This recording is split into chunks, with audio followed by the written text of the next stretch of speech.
would like, if I may, to take you on a strange journey. Hello, everyone, and welcome to another edition of Real Estate Realities with the Rebel Broker. My name is Robert Whitelaw, and I am the Rebel Broker. Licensed real estate broker in the state of California, member of the National Association of Realtors. But please, don't hold that against me.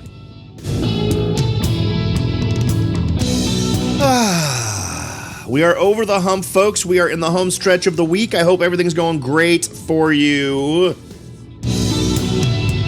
As usual, if you'd like to get in contact with me, the best way to do that is through the website at therebelbroker.com. And while you're there, why not click that big red button at the very tippy top of the page titled Take the Survey to Support the Show? Because who doesn't want to support the show? Use the same email address both times you're asked, answer a handful of questions, and not only are you helping the show out, but you're also entering yourself in to win, potentially, a $50 Amazon gift card. We've already given out 5 of the bad boys, $250.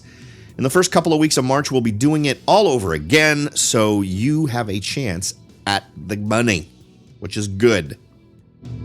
So head on over, take advantage. You're helping the show, and you're giving yourself a chance to win money. Win-win.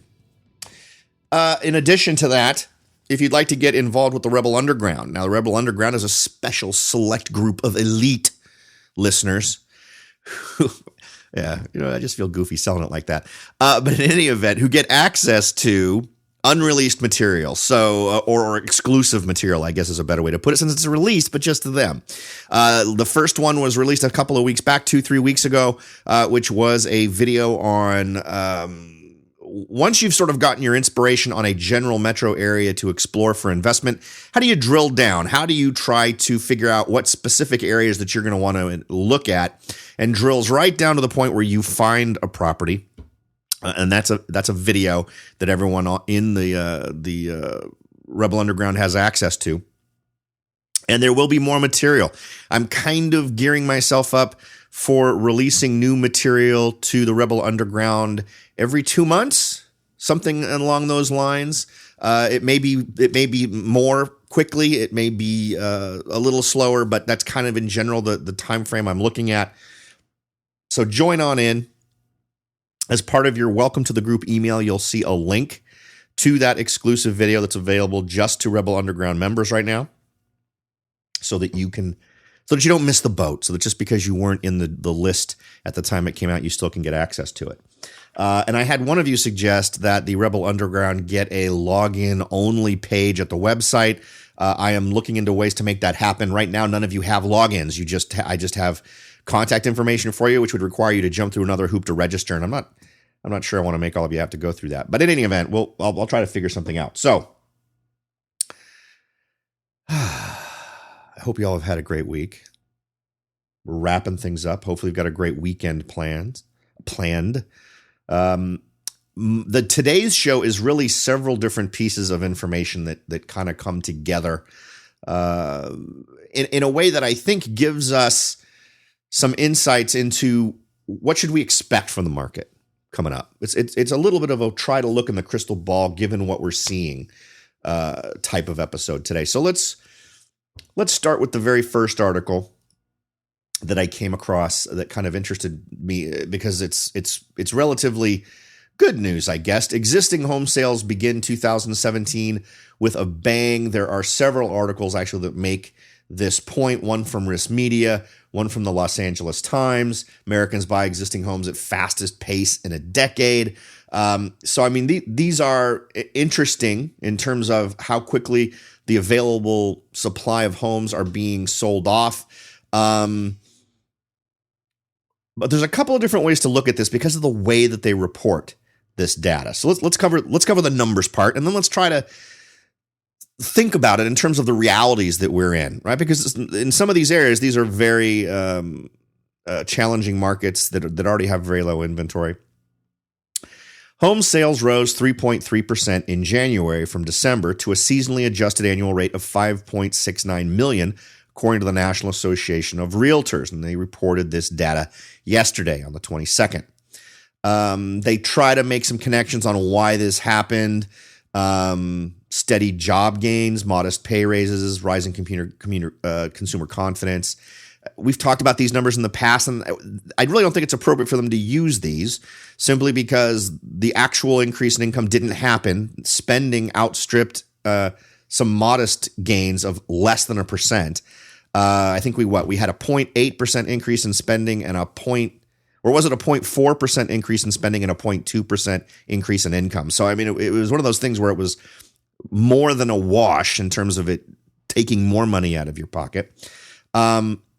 The typical house for sale was on the market for just 50 days last month, down from 64 days a year earlier. Strong demand is pushing up the median home price, which jumped 7.1% from a year earlier to $228,900. Let's see here. That's not a sexy piece of information or even useful. It would take 3.6 months to deplete that supply at the current pace of sales, matching a record low reached in December. In a balanced housing market, supply is usually equal to about 6 months worth of sales. We've talked about that before. Now, one reason why I think this is worth thinking about is that I'm not 100% sure that what we need to call this is a increase in sales per se. And here's why. I know that sounds a little odd, but let me try to explain it. This is resulting more from an increase in inventory than it is an increase in sales. The demand is already out there, at least in most marketplaces. And all the metros we've talked about, and we've covered tons of different metros that crisscross the country, right?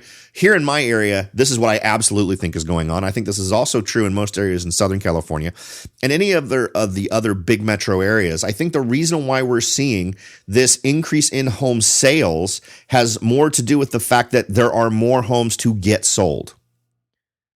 I think if we simply filled the demand for homes over the last couple of years, we would have seen these rising numbers in terms of home sales, simply because we didn't have the inventory to meet the demand. We've talked about numbers from other communities where we've seen reductions in inventory that are dramatic, and the fact that we just simply have more homes to choose from, I think, is playing a big part in feeding some of these numbers. So I know I just mentioned inventories we've seen going down in some areas, but in other areas, inventory has gone up.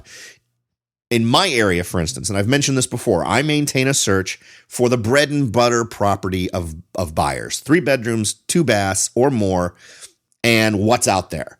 And right now I am seeing lots and lots of properties out there. The inventory has absolutely gone up in the area I primarily serve, which is Morgan Hill, Gilroy, San Martin. And I have a choice of dozens of properties, not a handful, not 10, but upwards of, I guess I could even pull it up right now, but I looked at it this morning and I believe when I counted it was 20 something properties that were currently available that fit my bill. So, and that's an increase from the last time. And that's just the ones that actually fit my exact criteria, right? Including some limitations on purchase price and some other things. If I was to totally blow that out and increase the purchase price a little bit to include stuff just above the average price for the community, I think things we'd see even far more. And obviously that would include more homes. So my point here is that this idea that somehow all we need to do is focus on the buyer side of this equation just doesn't really make much sense.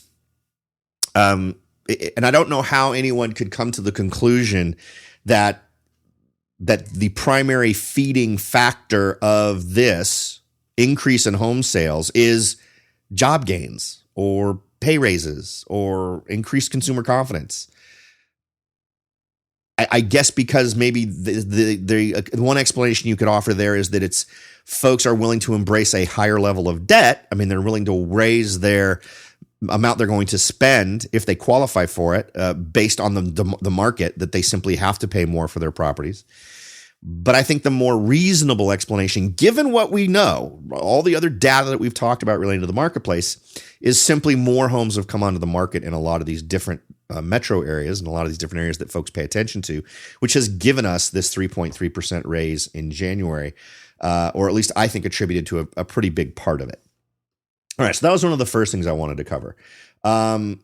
Let's see here. Now, of course, the good folks over, and I'm going to have 3 different articles on this one so you can see which ones ring true for you, but the folks at Zero Hedge chimed in, and they make an interesting point, quote, praising the rebound in housing transactions. And also remember, this is the National Association of Realtors, so the desire there is always to interpret this data in a way that grows the business more, right? Because that's how their bread gets buttered. More business means more realtors, which means more money for the National Association of Realtors. NAR's chief economist Larry Yun said January's sale gain signals resilience among consumers, even in a rising interest rate environment. And that's also another thing that we talked about, that I do not believe that we will see interest rates killing business we have a ways to go, I think, before that actually happens. Maybe 5% is the sweet spot where folks start clutching the pearls and screaming about how interest rates are going too crazy for them to buy.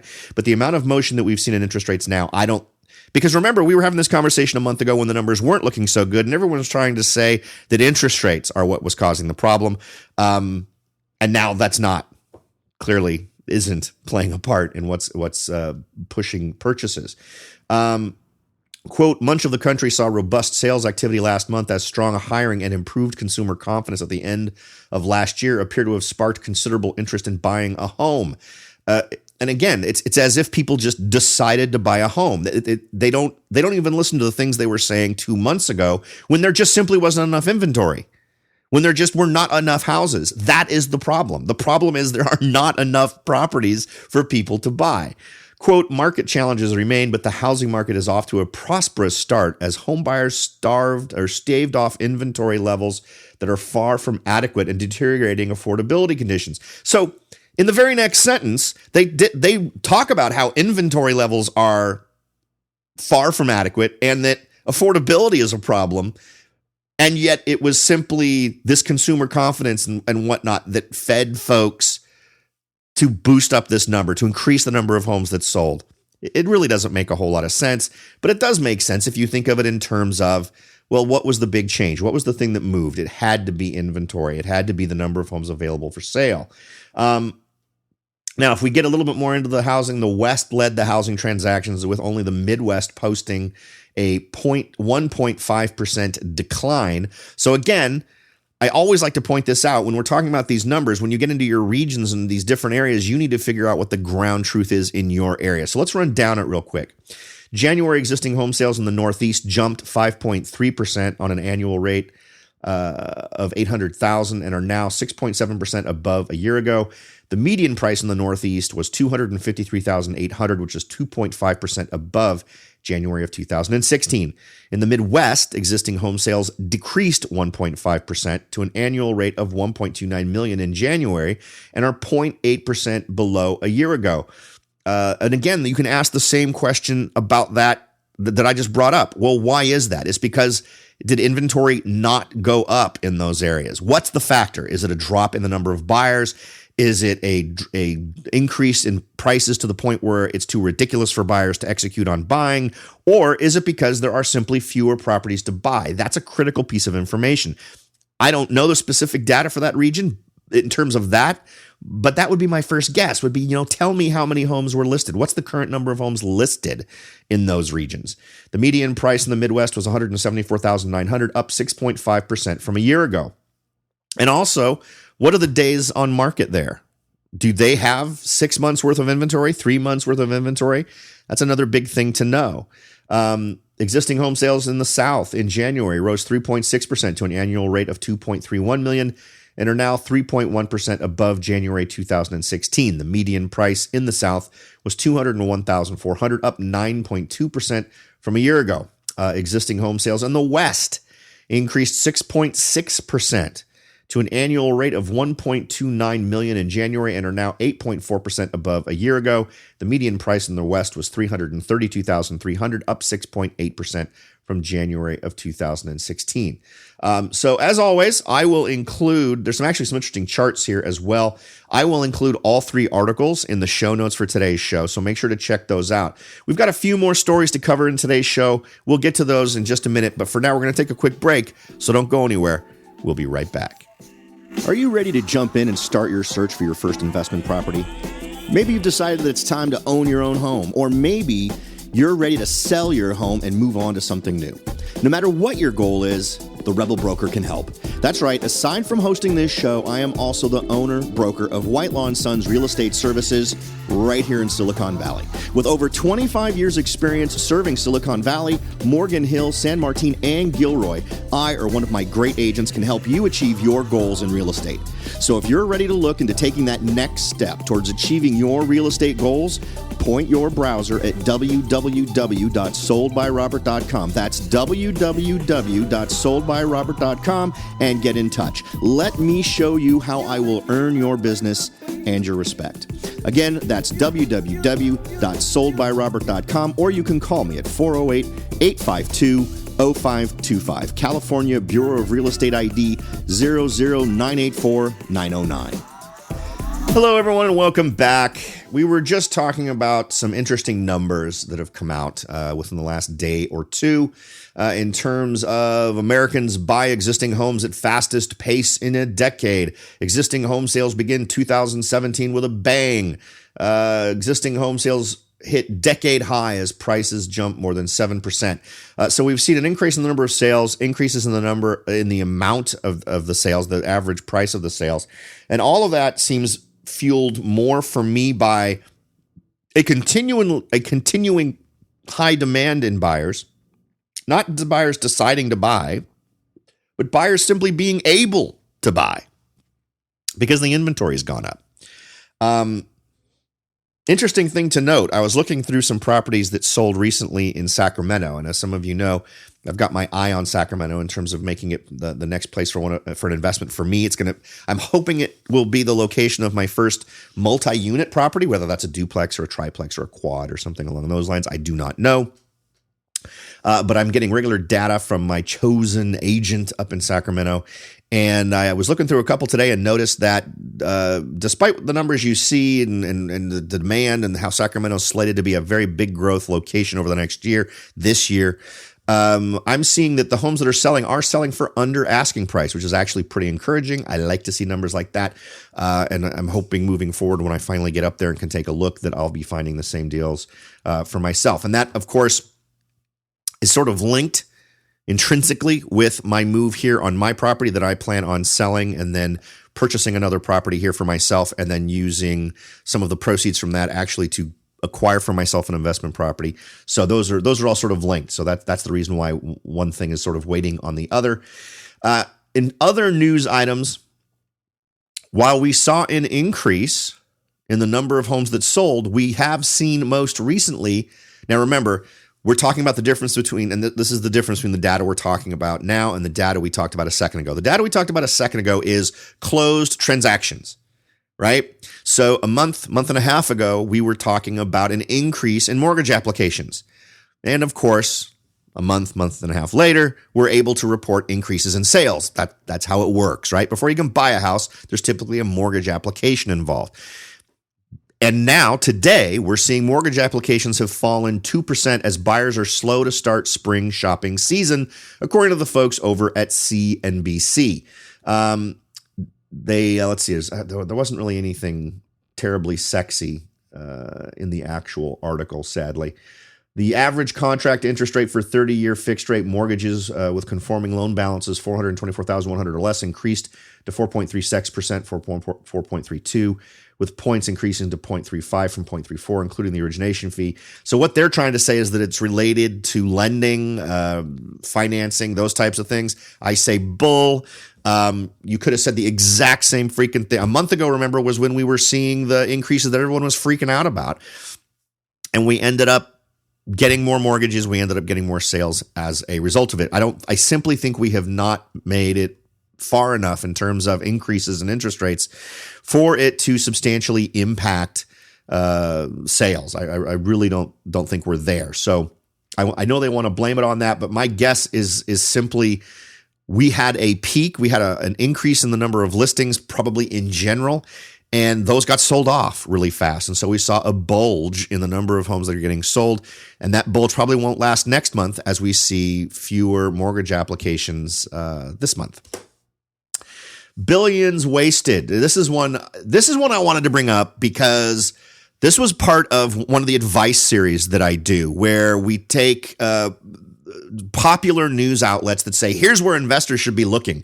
And then we look at it and think about it rationally, really sprinkle just a little common sense on it and see if it makes much sense. Now, for those of you who've been listening for a long time, this is going to ring a bell. We were talking about the Olympics in Brazil. And I think we either did a half show or an entire show on the Olympics. And my suggestion at the end of that was, do not touch any investments in the post-Olympic world with a 10-foot pole. Don't do it. Considered a horrible idea. And at the time, I used past Olympic venues as examples of horrible investments, where folks who said, wow, now that we've got all this infrastructure, now that we've got all these things that stuff can use, this area is going to blossom. And then it turned into a little turd on several occasions in several areas. And that tends to be the rule rather than the exception for this stuff. And how the Olympics does things has really changed over the years. We've gone from this situation where I remember going to the Los Angeles Olympics in the 80s. I was very much into the water polo and the swimming, and I have a family member actually who was in the Olympics in water polo and swimming in the late 60s when it was, I believe it was in Japan. And so a big family thing there. So he gets invited, and he gets the magic coat with the little crest on it, and he gets tickets. So I was a high school student at the time, so I went. And they used the venues that already existed. Right. I think that may have been the first year where a couple of venues got created for it. I'm not sure it would have been for the Summer Olympics. But this trend started where instead of just using existing infrastructure, stuff that was already there in terms of venues to hold this stuff, at some point in the 90s, everyone lost their freaking mind and started building these gigantic things that were supposed to be not only bring in great business for the Olympics, but then be these outstanding things for the community that would be with them, that would have them as magnets for tourists and folks who want to do things, whether it was swimming or whatever else. That stuff just doesn't happen. It hasn't happened yet. And when I ended that show and said I didn't waffle at all, I said, don't do it. My advice is this is a horrible idea. Don't do it. We went down, I think we covered 3 or 4 different folks who were really pushing for folks to go and invest in these areas around Brazil that were former Olympic facilities, or were about to become former Olympic facilities. I don't remember if we were talking about this before, during, or after the Olympics. But I would say pass. Take your money and invest it in anything else. I'd invest it in a perpetual motion machine before I would invest my money in anything relating to post-Olympic nirvana as it relates to investing. And I got a little bit more flack than I normally get when I actually offer a firm opinion on something. A lot of people are saying, hey, I think you're making a huge mistake. As an American, I had a guy who was an American. He was living in Atlanta, and he said he was going down. He was not only going to buy a home down there for himself, but he was going to buy some investment properties in and around the areas. And I wrote him back and said, Brazil in general, no freaking way do I want to be. I do not want my property rights to be dictated by the Brazilian government, number one. And number two, bad call. I think these are going to be extremely unpleasant for you. And I think you're going to regret it. So here we are, billions wasted. Structures built for the 2016 Olympics in Brazil are now in ruins. The 2016 Summer Olympics in Brazil cost Brazilian taxpayers $4.6 billion, conservative estimates show. Once related expenses covered the Brazilian government are factored in, the overall cost hit the 12 billion mark, which equates to about 0.72% of Brazil's national budget. Now, that opening paragraph was almost word for word what several folks who thought this was a great investment were the reason to do it. They said there is too much invested in this. There's no way the Brazilian government is going to let this fail because they've got too much capital invested. And I said, never underestimate the power of a government to let taxpayer money go completely to waste. Whether you're talking about Brazil or the United States, a lot of those trends can continue. But in Brazil, absolutely would I consider that to be a 100% guaranteed outcome. Prior to the Olympics, however, the Brazilian government had already spent $39.5 billion on infrastructure, about $12 billion. Oh, Brazilian something or others. And when you put that into dollars, it's $12 billion. Stadiums, urban projects designed to ensure the country was ready for the sports events were built. But aside from the event scheduled for 2014 and 16, there seemed to be little or no demand for such public investments, which prompted the country to wonder whether the expenses were worth the trouble. Now, as these same structures are left to rot, the documented decay becomes a symbol of government waste, not only because the investments weren't meant to stand the test of time, but also because the Brazilian government's lack of concern for the taxpayer is not the main story. It is, in fact, just a footnote. Like many others, the government ignored the economic realities of the country, betting on inflation and cronyism in order to throw an unforgettable party. And I understand there were some pretty amazing. Yeah, you have to see these photos. You know what? I'll Pinterest some of these because they are creepy as all get out. To believe that someone thought it was a good idea to invest based on this, it's just shocking. If you're interested in finding out where that Pinterest page is and you don't know, you can go to Pinterest and search on Rebel Broker, or you can go to therebelbroker.com and there's a palette of little icons on the right-hand side. Click on the little Pinterest one and you'll go right to it. That's also where you can find the Twitter feed. You can find Facebook. You can find Google+, all that. There's all kinds of stuff over there. iTunes, whatever else you're interested in using. Spreaker, I think, is in there too. There's all the different ways to consume the show or anything I output are basically there. So, you know, there's absolutely a part of me that loves the aspirational ideas of leveraging off of great things. But past experience should have absolutely informed any decision to potentially jump in on this. I saw plans. If you did some Googling during this process for post-Olympic plans, all kinds of guys were talking about all kinds of wonderful things in terms of turning things into convention centers and making them event areas for all kinds of stuff. And it all just felt way too circusy, I guess maybe is the way to put it. But the problem I have with things like this is so much of it was like artist renderings with not a specific plan. You couldn't find things with specific partners that are going to be feeding this effort. And the other reality is so much of this is completely under the control of other parties. Whether or not these things remain maintained, whether or not all of these infrastructure things are kept up in a way that make them desirable, totally out of your control. You get involved in any real estate around any of this area and you're relying on other parties. If all the value of your real estate depends on actions taken by either the government or the folks who own this stuff, which is the government, I think that's a poor bet. Okay. So yeah, is that a little bit too rubbing of the nose in there? A little bit too much? You should have listened to me. Maybe it's a bit too much. But anyway, I thought it was interesting to mention. We're not too far away from the next Olympics. 2020. Just to absolutely put this one in the back of your head and remember. Okay, Rebel Broker told me never invest in real estate because a Olympics happened near where it is. Okay, so the next thing. And this is an interesting one. All cash investment sales jumped 18.3% in January. That's kind of interesting. Now, this is from Home Union, and we use Home Union data pretty frequently. I think Home Union's data is actually pretty good.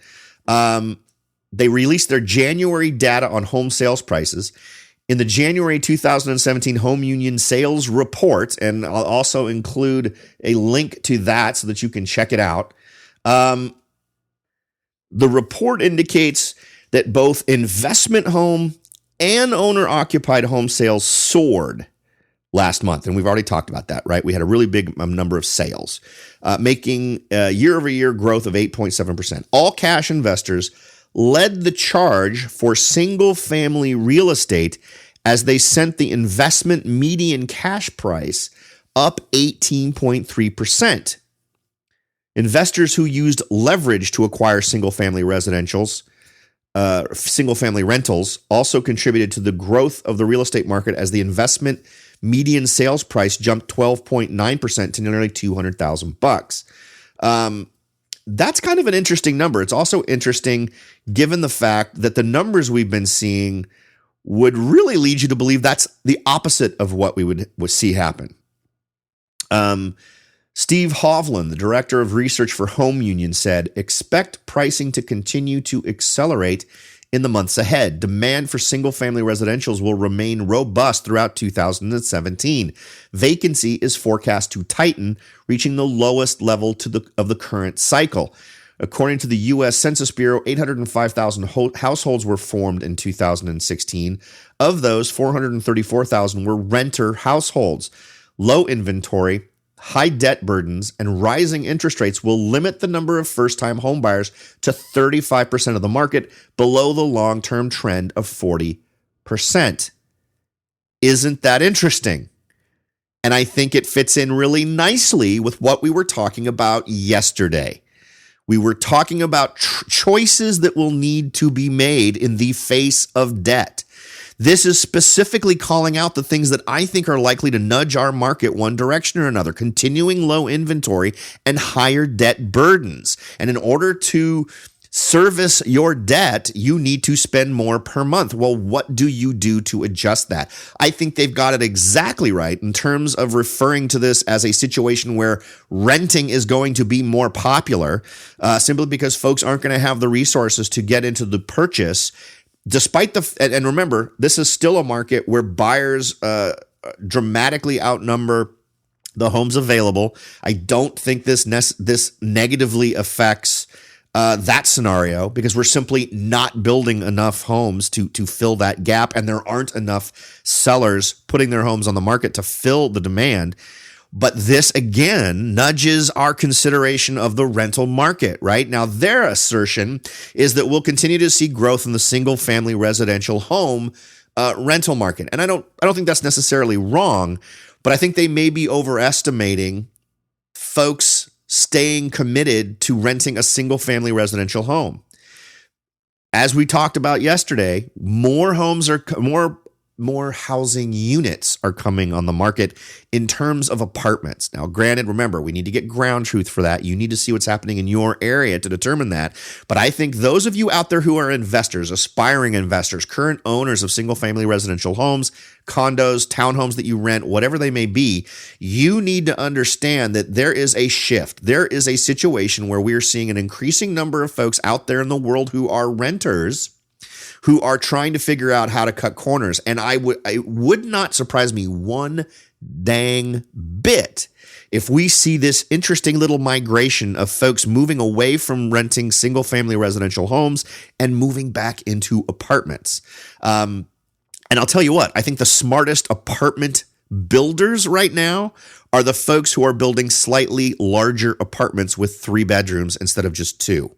There are a couple of those here in the area where I'm at, and I'll bet those guys are going to do remarkable business, because I think they're going to take cash right out of the pockets of landlords of single-family residential homes, and it's going to get put right into those folks' pocket. The folks who would normally have coordinated a move into a single-family residential home, whether they were buying it or renting it, with a child coming, that type of thing. That's usually a big life event that spurs that sort of thing. I can see folks who are in that scenario who have to worry about dealing with the costs of being a parent and all these other sorts of things.